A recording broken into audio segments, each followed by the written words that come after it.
Salut Internet, Pierre-Louis Renaud, et aujourd'hui je vais te parler des jeux de rôle que j'ai pu essayer au mois de juillet. Peux-tu croire que déjà juillet est quasiment fini?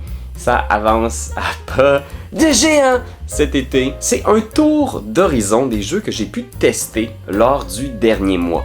Puis étonnamment, étant donné que c'est l'été, que mes enfants ont commencé à explorer un peu la chose, jeux de rôle avec leurs amis, j'ai pu essayer quand même beaucoup de trucs. C'est souvent des one-shots, des premières impressions, fait qu'il faut prendre ça avec un grain de sel. Alors à quoi j'ai joué ce mois-ci? Alors j'ai pu jouer à tout ceci.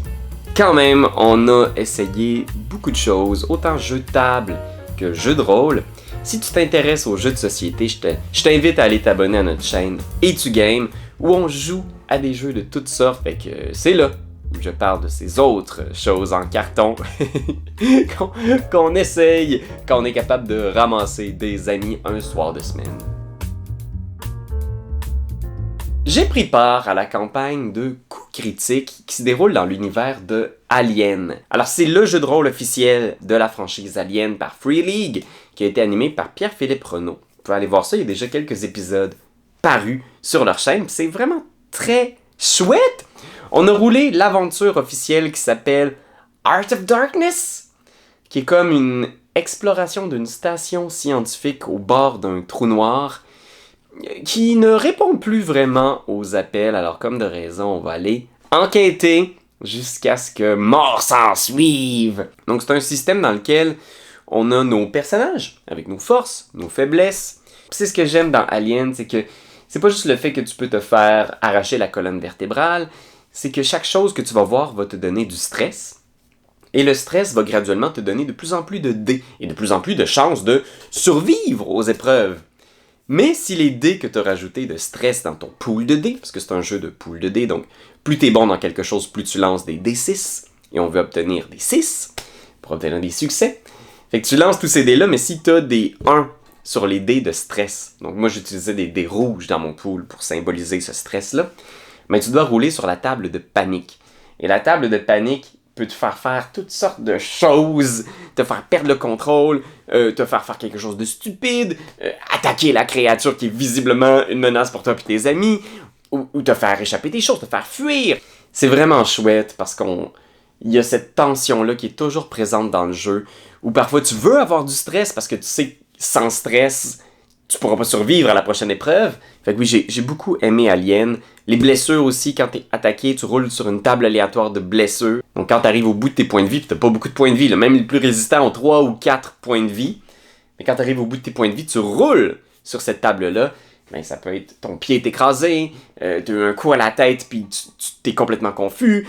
Ou tu peux subir une blessure mortelle qui va te demander des soins médicaux d'urgence dans la prochaine heure où t'es dead. Fait que soudainement, ça change la narrative parce qu'on est comme, oh mon Dieu, si on trouve pas quelque chose pour soigner notre ami maintenant, il va mourir.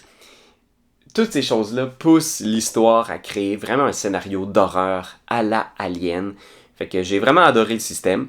Ça m'a donné le goût de jouer au système de Walking Dead, qui est dans l'univers des Walking Dead, donc des zombies, avec le même système de jeu, les mêmes tables aléatoires, sans merci, sans pitié. Fait que oui, ben aimé ça. Merci de l'invitation, Pierre-Philippe. On a joué aussi à Pirate Borg, qui est donc le système de Morkborg, qui est un système D20 assez OSR, donc on est très fragile, on n'a pas beaucoup de points de vie, pas beaucoup d'habileté, mais c'est notre créativité qui va nous permettre de survivre. Mais ici, dans Pirate Borg, vous l'aurez compris, on incarne des pirates. Tu peux jouer bien sûr la brute, tu peux jouer le bretteur, donc la fine lame, l'expert en épée. Mais tu peux aussi jouer un zombie, une sirène. Tu peux jouer comme ma fille, son personnage c'est le capitaine Coco, qui est un perroquet avec une conscience. Donc c'était autrefois un grand capitaine de bateau qui a été transformé en perroquet et qui cherche une solution pour se guérir de cette malédiction. C'était tellement drôle. L'aventure dans le livre de base est super chouette. Parfois les gens me demandent pourquoi est-ce que Morkborg, en quoi c'est différent de Donjon Dragon. Ben assurément on a beaucoup moins de points de vie. Par exemple, Capitaine Coco a un seul point de vie. Mais tu as une ressource qui s'appelle le Devil's Luck. C'est l'équivalent des Omen dans Morkborg, donc c'est des points que tu peux dépenser pour te sauver la vie. Et tous les jets sont roulés par les joueurs. Donc, quand tu attaques, tu roules un dé, tu veux obtenir un 12, donc un des 20 plus tes modificateurs, tu cherches à atteindre un 12 pour réussir. Et quand tu te fais attaquer, mais tu lances un jet d'agilité, tu lances un des 20 plus ton agilité, et tu dois obtenir 12. Fait que c'est vraiment simple. Mais le Devil's Luck te permet de relancer un dé, annuler un critique qui a été fait contre toi. Donc le Devil's Luck, c'est la ressource que tu vas gager tout au long de la partie pour faire. Est-ce que je l'utilise maintenant, ma chance du diable? Est-ce que ce lancer de dé-là a une chance de provoquer la mort de mon personnage?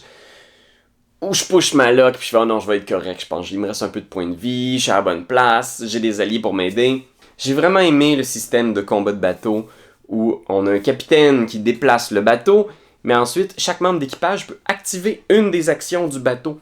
Puis tu as une série d'une dizaine de petites actions potentielles, différents types de bateaux, et ça fait aussi que ton argent que tu accumules tout au long de la partie, ben, tu peux le dépenser pour améliorer le bateau, te donner de meilleures habiletés, de meilleures armes, un meilleur équipage. J'ai adoré ce petit système-là.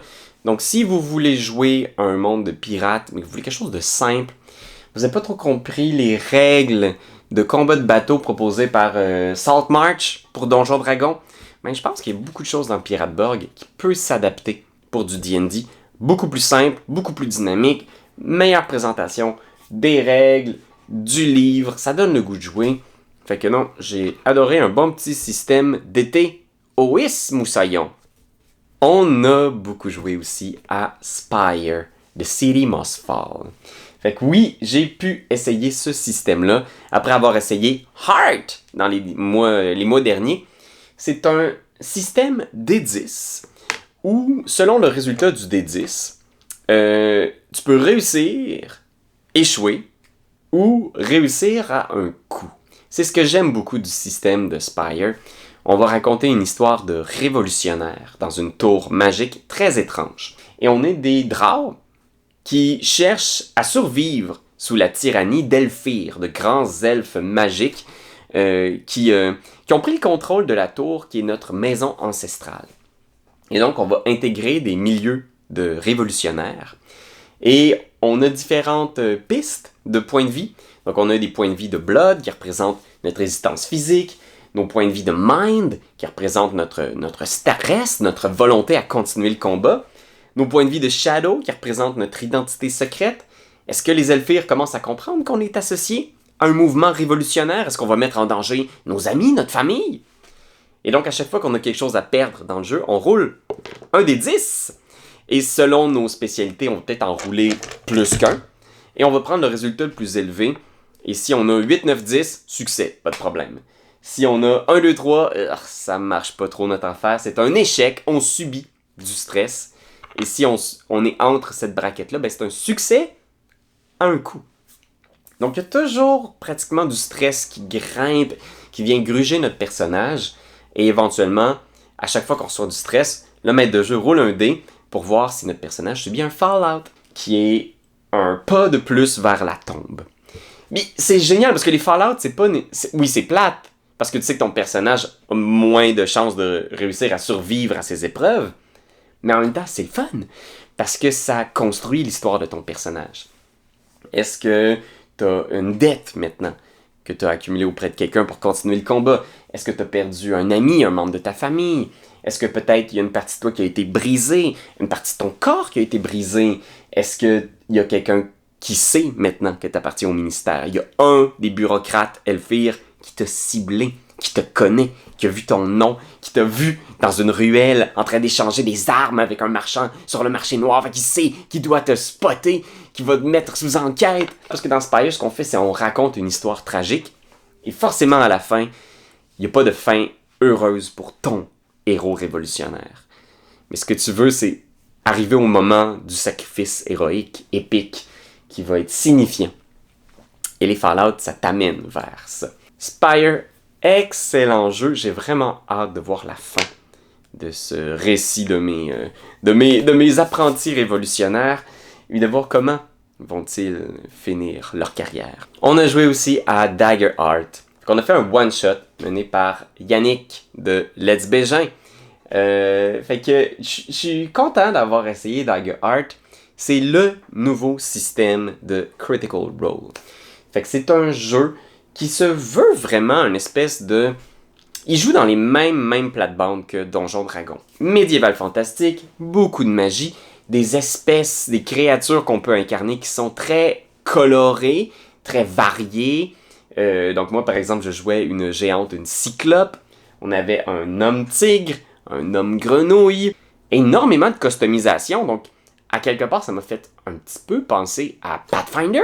Et le système, en gros, donc c'est le dernier playtest officiel. Donc ça, si vous voulez l'essayer, c'est disponible en ligne. Les règles sont là. C'est pas les règles finales, mais il y a des choses qu'on sent qui sont déjà là, pas mal cannées, qui n'ont pas beaucoup bougé depuis le début des playtests.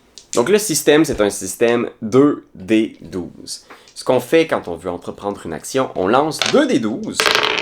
On totalise, 13 c'est bon, on totalise le résultat plus nos éventuels bonus, et si on atteint ou on dépasse un niveau de difficulté, c'est un succès. Fait que déjà, ça nous fait beaucoup penser à Donjon Dragon, sauf que plutôt qu'un dé à 20 faces, c'est 2 dés à 12 faces. La twist, c'est qu'il y a un dé qui représente l'espoir, moi c'est un dé jaune, et un dé qui représente la peur, le désespoir, le découragement, le dé noir pour moi. Donc à chaque test, on va réussir avec espoir ou on va réussir avec désespoir. Ou on va échouer avec espoir ou échouer avec désespoir. Fait que quand ton résultat sur ton dé espoir est plus élevé, tu gagnes une ressource qui s'appelle le Hope, qui va te permettre d'activer des super pouvoirs, qui va te permettre d'encourager tes amis, leur donner des bonus, leur donner avantage à leur prochain test. Et quand le résultat sur ton dé de désespoir est plus élevé, ben tu donnes à ton maître de jeu une ressource qui s'appelle le Fear. Et le Fear peut être utilisé pour plein d'effets mécaniques qui vont nous désavantager.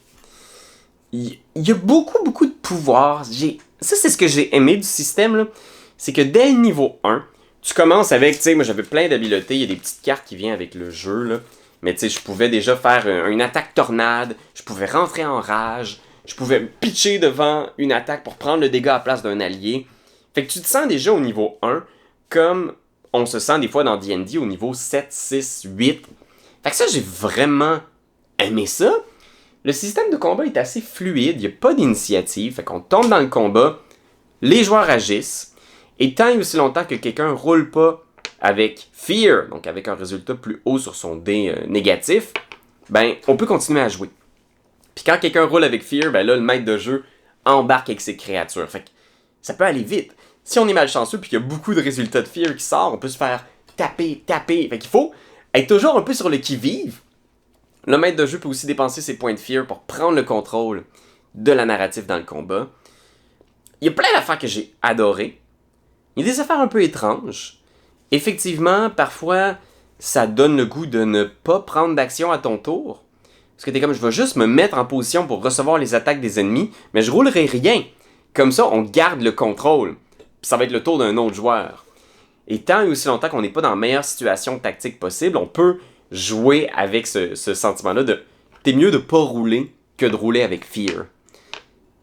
Puis je trouve ça un peu poche, parce que dans un jeu de rôle, tu veux encourager les joueurs à faire des affaires, il me semble. Le maître de jeu peut toujours embarquer quand même avec ses points de Fear. Puis ça aussi, je trouve que pour l'instant, dans le système, il n'y a pas beaucoup d'effets qui peuvent être déclenchés avec les points de Fear.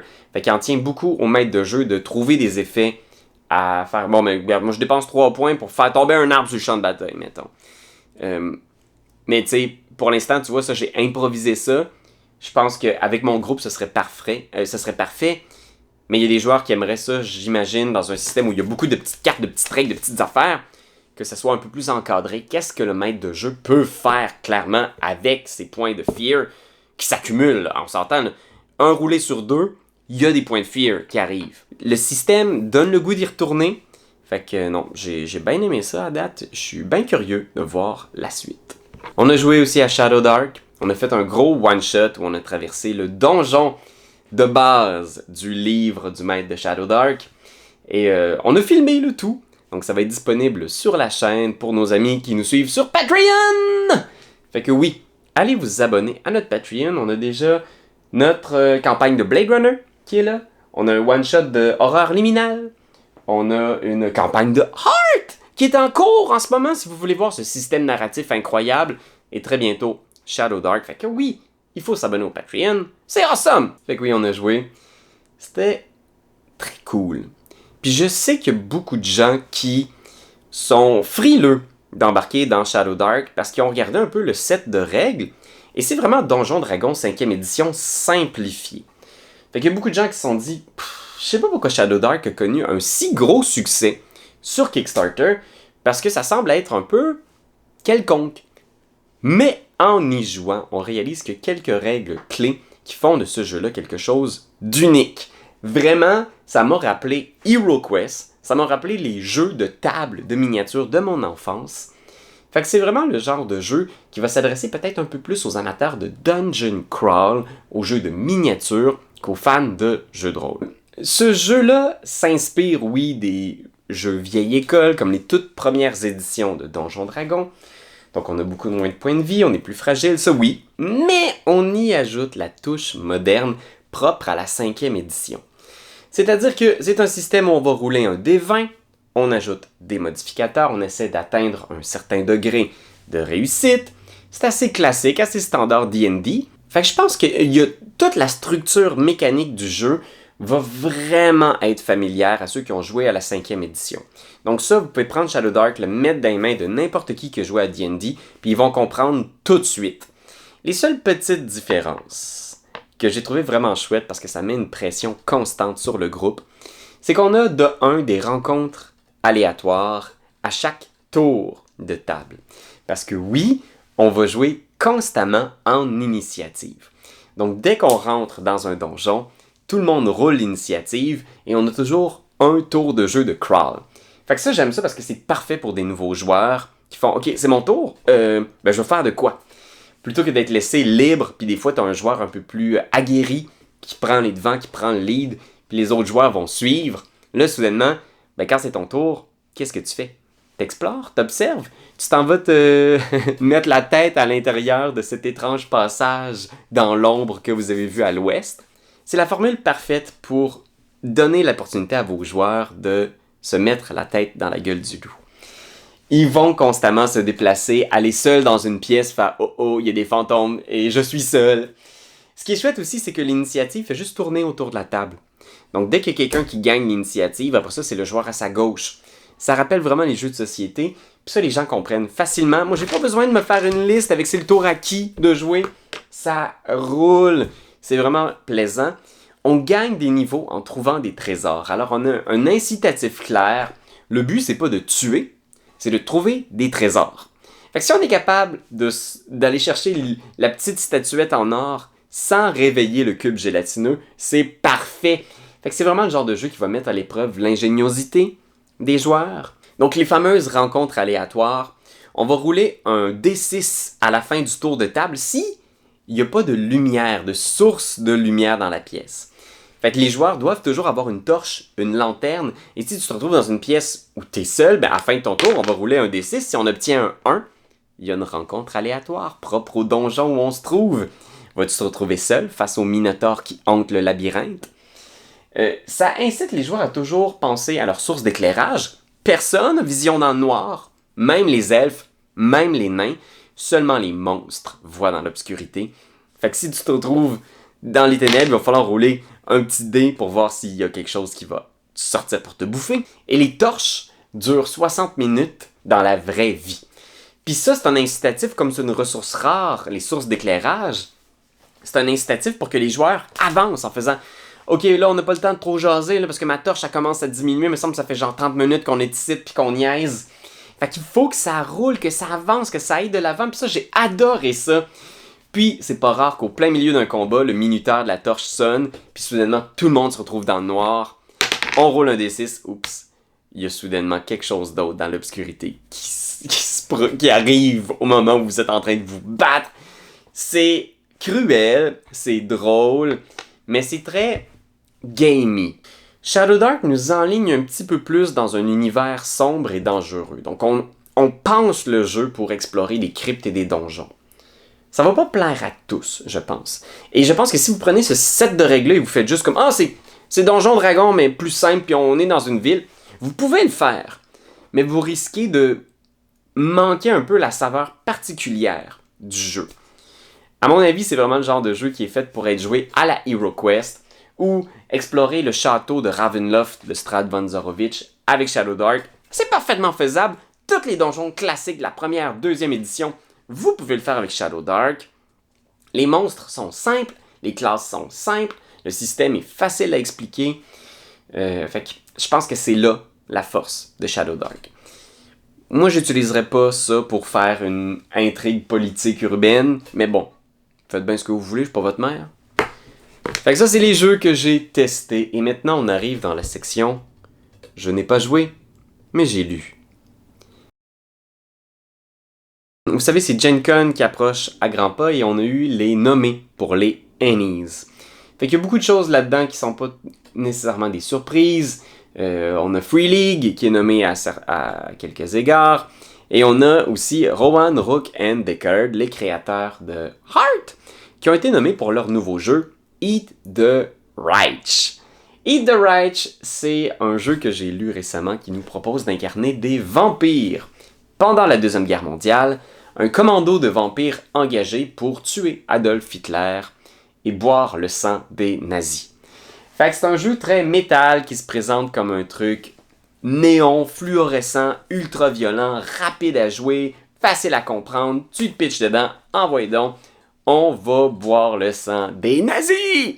Le jeu est super bien présenté, donc déjà le livre est une œuvre d'art, une esthétique un peu dérangeante qui va faire penser un peu au jeu à la Morkborg, mais malgré tout, je pense que le jeu fait un bon travail pour nous guider dans son univers. C'est rare que je vois un jeu qui présente aussi clairement les balises morales que les créateurs avaient en tête en créant le système. Donc, il y a plusieurs pages qui nous parlent de c'est quoi être un vampire dans cette Allemagne nazie, qui on va tuer, qu'est-ce que les créateurs avaient en tête qu'on pourrait faire, puis qu'est-ce qu'on ferait pas. Donc, ça veut dire, oui, il va y avoir de la violence, oui, on va tuer les soldats nazis, on tuera pas des innocents, on fera pas de violence faite aux animaux, on décrira pas de violence sexuelle. Donc, ça crée des balises là où je trouve que dans la plupart des jeux de rôle où on joue des monstres, par exemple Vampire la Mascarade, on laisse le maître de jeu un peu libre là-dedans. Puis, ça peut créer des malaises où est-ce que entre joueurs et maître de jeu, on n'a pas la même notion de c'est quoi jouer un vampire. Pour certains, il y a un côté un peu romantique, puis pour certains, il y a un côté très trash, metal, cruel, voire on va explorer les extrêmes limites du genre de l'horreur. Autre ça, le système est vraiment très bien fait. Oui, il est effectivement ultra rapide. C'est un système de D6, donc plus on détermine au début du tour qu'est-ce qu'on va faire pour aider à accomplir l'objectif. Parce que chaque scène nous plonge dans une situation où on a un objectif. Donc, on débarque dans un aérodrome, il y a des lumières sur nous, donc on a une série d'objectifs. Sortir de l'aérodrome, ne pas être remarqué, saboter les sentinelles. Donc, tu lances ton pool de D6 selon ce que tu veux faire. Est-ce que tu vas utiliser la violence, la ruse, la vitesse? Puis, on va utiliser tous les dés qui sont roulés au-dessus de 3. Donc, les 4, 5 et 6, on peut les assigner sur ces différents objectifs-là pour soit réduire la puissance de l'adversaire, donc soit genre saboter des sentinelles, fait que t'enlèves des D6 au pool de l'ennemi avant que ça soit leur tour, ou sécuriser les objectifs. Ça m'a vraiment fait penser à un jeu de table. Ça m'a vraiment fait penser à un jeu de placement de dés, assez typique comme on en voit beaucoup dans l'industrie. Donc tu roules tes dés et tu les assignes à différents espaces du plateau. Là, tout est dans nos têtes, tout est narratif, tout est expliqué par les pouvoirs, les compétences de ton vampire. Moi, j'ai trouvé ça intéressant, ça me donne le goût d'y jouer. On a des vampires qui ont toutes sortes d'habiletés flamboyantes. C'est tous des personnages pré-générés. Ça aussi, ça m'a vraiment un peu déstabilisé. Il n'y a pas réellement de règles de création de personnages. Fait que tu peux pas toi-même créer ton propre vampire. Tu peux! À la fin, il y a un mini-paragraphe qui nous explique comment ils ont créé les vampires légendaires de l'histoire. Et ils donnent des conseils si tu voudrais en créer un, par où tu commencerais. Mais en gros, ils sont allés au feeling. Il n'y a pas vraiment d'équilibre de jeu. Si tu as une idée d'un pouvoir cool, essaye-le, man. Il n'y a pas de trouble. Je trouvais ça vraiment bizarre. Je sais pas trop pourquoi. J'ai l'impression encore, il y a toujours un peu ce feeling-là en lisant Eat the Reich, qu'il y avait cette idée très cool d'hyper-violence de vampires qui massacrent des nazis, mais qui voulait pas que le jeu soit perçu comme on fait l'apologie du nazisme ou de la violence. Fait qu'on voulait pas non plus laisser peut-être le coffre à outils du jeu dans les mains des joueurs de peur qu'ils créent des vampires qui sont peut-être un peu toxiques ou problématiques. On s'entend que c'est un terrain de jeu risqué. Vampire la Mascarade s'est échoué à quelques endroits dans les dernières années en jonglant avec une histoire un peu trop récente, en essayant d'intégrer des trucs dans le lore officiel de Vampire, puis en manquant de sensibilité. Fait qu'on sent un petit peu la petite danse qui est menée par les créateurs de Eat the Reich, où on sent qu'ils veulent vraiment faire attention pour pas vexer personne. Ceci dit, les personnages sont vraiment awesome, le jeu a l'air cool, j'ai vraiment envie d'y jouer. C'est juste le sentiment étrange, à force de mettre le focus dans le livre sur l'aspect délicat du thème, que je me suis presque senti mal au final, en me disant comme, je devrais-tu avoir à me sentir mal d'avoir envie de jouer ce jeu-là, même si comme maître de jeu, ça va me pousser à jouer des nazis.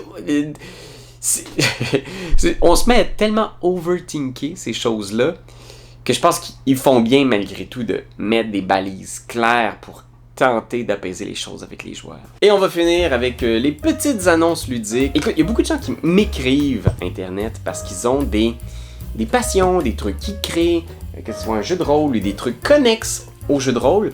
Puis pendant des années, j'avais pas vraiment le moyen de partager ces choses-là. Et bien, dans cette section, en fin de On joue à quoi, je vais faire une petite annonce ludique sur des choses qu'on m'a envoyées que je trouvais rigolotes. Et il y a Terry qui m'a envoyé une photo de trucs qu'il fait. Il a créé un foyer pour faire des feux de camp, mettre du feu dedans, des petites bûchettes. Un foyer en D20. C'est les soudeurs ardents. Sa compagnie, c'est lui qui fait ça. Je pense avec des amis. Fait que voilà leur site internet, puis les photos de leur magnifique foyer D20. Écoute, si ça t'intéresse, puis tu veux faire un feu de camp après ta game de Donjon Dragon, ben, il est maintenant possible de le faire. Son site internet est dans la description. Merci tout le monde d'avoir été là. C'est la fin du On joue à quoi pour ce mois de juillet 2024. Alors déjà, l'été tire à sa fin. Je sais pas si je vais pouvoir jouer autant dans le mois d'août. On part en vacances en famille, fait que peut-être que ça va être un peu plus tranquille. Mais c'est sûr qu'on va continuer d'essayer toutes sortes de choses formidables et de les partager avec vous. N'oubliez pas de vous abonner à la chaîne si vous venez de découvrir la formidable antre de Etu Game. Ben, on fait toutes sortes de parties de jeux de rôle, on se donne des conseils. Puis je passe personnellement à travers un paquet de règles, que ce soit Donjon Dragon ou d'autres systèmes. On va bien sûr étudier le nouveau Donjon Dragon 2024 dès qu'on met la main sur les livres de règles. Fait qu'abonne-toi parce que ça va être un automne très chargé sur la chaîne. Merci tout le monde d'être là, et on se retrouve dans une autre